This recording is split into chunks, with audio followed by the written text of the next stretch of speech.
Assalamualaikum warahmatullahi wabarakatuh. Perkenalkan, nama saya Leni Harinta. Saya dari jurusan Psikologi Islam di IAIN Batu Sangkar. Nah, baiklah, tujuan saya membuat video kali ini adalah sebagai pemenuhan nilai UAS di mata kuliah Psikologi Kognitif.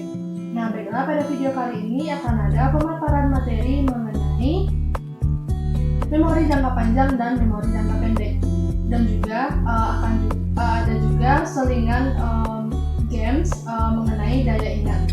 Nah, baiklah, tidak perlu berlama-lama lagi, marilah kita lihat video berikut ini.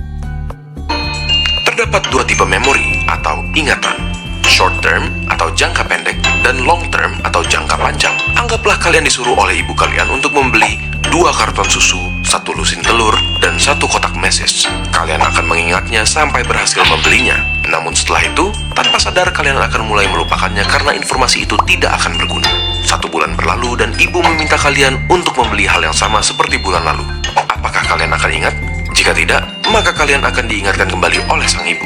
Ini adalah ingatan jangka pendek yang hanya disimpan untuk sementara sampai selesai digunakan. Lalu, bagaimana dengan ingatan jangka panjang? Ingatan jangka panjang hanyalah ingatan jangka pendek yang telah melalui proses bernama konsolidasi di dalam otak. Jika kalian diminta oleh ibu kalian untuk membeli belanjaan yang sama setiap bulannya, lama-kelamaan kalian akan ingat sampai kalian akan pergi membeli belanjaan tersebut tanpa diminta. Perbedaan antara ingatan jangka pendek dan jangka panjang bukan hanya terletak pada kegunaannya, tetapi juga di penyimpanannya. Banyaknya ingatan jangka pendek yang bisa disimpan hanya sedikit. Nasib suatu ingatan jangka pendek hanya ada 2, yaitu dikonsolidasi menjadi jangka panjang atau dilupakan. Oh iya, karena ingatan jangka pendek mempunyai penyimpanan yang terbatas, mungkin ada baiknya kalian tidak mempelajari semua bahan ujian 1 malam sebelum ujiannya berlangsung. Ingatan jangka pendek disimpan di bagian otak yang bernama hipokampus. Jika mereka tidak dilupakan, maka ingatan jangka pendek tersebut akan dikonsolidasi dan disimpan di cerebral cortex atau cortex cerebral. Area cortex tersebut pun akan berbeda-beda tergantung tipe ingatannya. Jika kalian mengingat wujud seseorang, maka akan disimpan di visual cortex. Berbeda dari ingatan auditori mengenai bagaimana suara dari seseorang yang kalian kenal. Tapi, seberapa besar sih jumlah ingatan yang bisa kita simpan? Walaupun tidak tepat, otak kita bisa menyimpan informasi sebanyak kira-kira 2,5 petabyte atau 1 juta gigabyte, sekitar 3 juta jam sinetron. Nah, baiklah, di sini saya menyediakan sekitar 21 item gambar yang berbeda-beda dengan nomornya juga. Nah, dan juga di sini ada item itunya pena dan juga kertas yang digunakan untuk peserta untuk nantinya tes daya ingat mereka.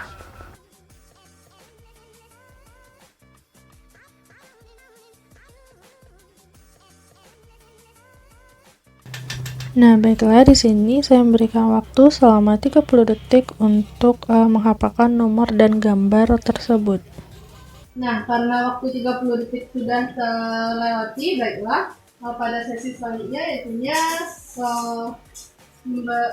mengetes daya ingat dari peserta. Nah, baiklah, kita lihat seperti apakah daya ingat mereka, apakah mereka mampu mengingat 21 gambar yang berbeda-beda tersebut. Nah, di sini saya memberikan waktu kepada peserta selama 1 menit untuk menuliskan nomor dan gambar yang mereka ingat ke dalam kertas yang telah diberikan tadi.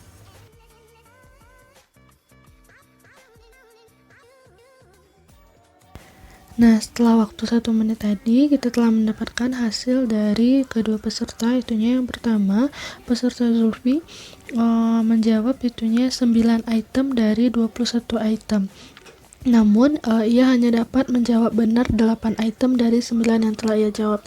Nah, dan selanjutnya itunya saudara Iksan. Di sini ia dapat menuliskan itunya sebanyak 11 item, dan juga dari ke-11 item yang ia tulis itu benar semuanya dari 21 item yang tersedia. Nah, baiklah, karena games daya ingat telah kita laksanakan tadi, di sini ada sedikit bingkisan yang saya berikan kepada peserta ini sebagai tanda terima kasih karena telah berpartisipasi dalam games yang saya buat kali ini. Nah, baiklah, hadiah pertama itunya kepada saudara Iksan yang tadinya cukup banyak menjawab dari item-item yang saya sediakan.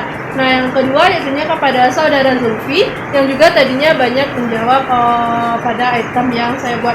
Nah, baiklah, hanya itulah sekian video mengenai long term memory dan short term memory, dan juga games yang mungkin bisa teman-teman praktekkan di rumah untuk upaya mengasah daya ingat dari teman-teman semuanya.